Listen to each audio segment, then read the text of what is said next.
Hello, it's the 10th of June. I'm so happy that you're with me. Really, really glad to have you along. And today we're going to be thinking about a verse from the book of Nehemiah, Nehemiah chapter 8 and verse 10. And here's what it says: Do not grieve, for the joy of the Lord is your strength. Do you know what? The amount of times I heard people talk about grieving, do not grieve the spirit, when I was growing up in faith.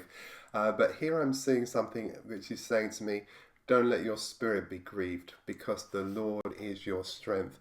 You know what? It's so easy to lose focus. It's so easy to grieve because we haven't really understood the truth, and we're not able to see through to the reality that the Lord is our strength.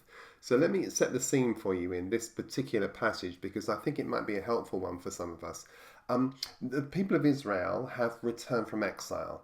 Now, Jerusalem's walls are being rebuilt stone by stone.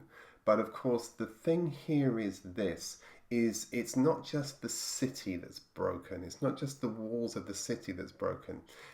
Nehemiah is partnered with Ezra. And Ezra is the one who opens the book of the law, and the people listen and they weep. And you have the builder and the teacher working together, by the way, and they realize what's been lost. They realize what they've become. It's not only the physical walls that are broken down, it's the sense of the wall that they've built up, the illusory barrier between themselves and God.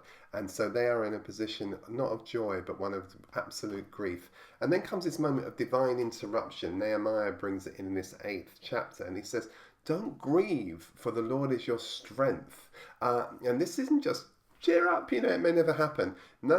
This is not some kind of toxic positivity. This is about a really holy and important redirection, and it's one we need to hear. So the idea of grieve here is this kind of, how should I say, it's a kind of deep soul shaking mourning. It's got real depth to it. The kind when you just feel that everything is about to give way under you. And he says, no, there's the joy in the midst of this. And it's an unusual word actually to be used. The word they use is jedfa. They don't use that very often in scripture. But the word here is, it's not kind of surface happiness. It's not that. It's a much deeper, kind of almost like a subterranean level of joy. And the joy of the Lord, it says, it's God's joy shared with us. And that is your strength, your stronghold. Imagine that. So you can fortify whatever you like, but actually your stronghold is the joy of the Lord. Isn't that lovely? And so here's this point that I know, because I've done more funerals than I can tell you, from when I was in the pastoral ministry. And I've watched how grief just walks into the room and grips everybody. And it demands the attention of the entire community, the congregation, and it screams at you, it's the end. But we know different. We know very well it's not the end. Nothing that is can never be. That's not possible. What happens is we are transformed, we are transfigured, we are transitioning from glory to glory. That's the promise. And here we hear otherwise. We hear, look, this joy is a fortress. It's not a feeling that comes after grief. It's a deeper feeling that's within it. It's at the bottom of it. Paul says, all things are working together for good. Everything, even sorrow, even silence, even suffering, everything is working to good. Even when the ending just feels too soon and snatched away. Grief comes when we forget everything, when we lose sight of who we are and who He is. Even the hard things are things we're just passing through. And the importance to us, by the way, of thinking and keeping our focus on impermanence is very important, because yes, these things that you see around you are not only illusory, they're temporal and they will pass, and the better will come. That's inevitably the case. And so here's what's happening. Here's something else, by the way, from Nehemiah's story that reminds me when I think about this. Do you remember his enemies when he comes? Is it Tobiah and Sanballat? I forget their names now.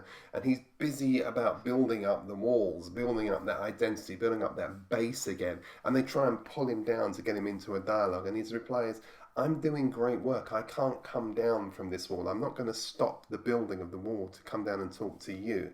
And that's today's punchline.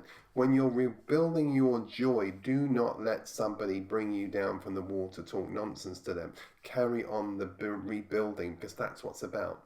Now, here's the thing. What sorrow may you be carrying with you today? What grief might need to be reinterpreted through the lens of joy? And what would it look like if God's joy became your safe place, your haven? So, today's renewing thought is actually quite simple.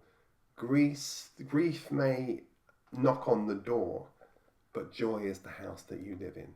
And you must remember that. You must remember that. God's joy is your stronghold. And by the way, the joy that God gave you, the world didn't give it to you, and the world cannot take it away. So breathe in, rebuild, and don't come down. Do you know what? If this little talk has met you where you are today, tag somebody, let somebody know, like, share, subscribe, do all those good things, and we'll keep on having these conversations. And I hope they help you renew your mind. Thank you so much. Bless you now. Bye bye.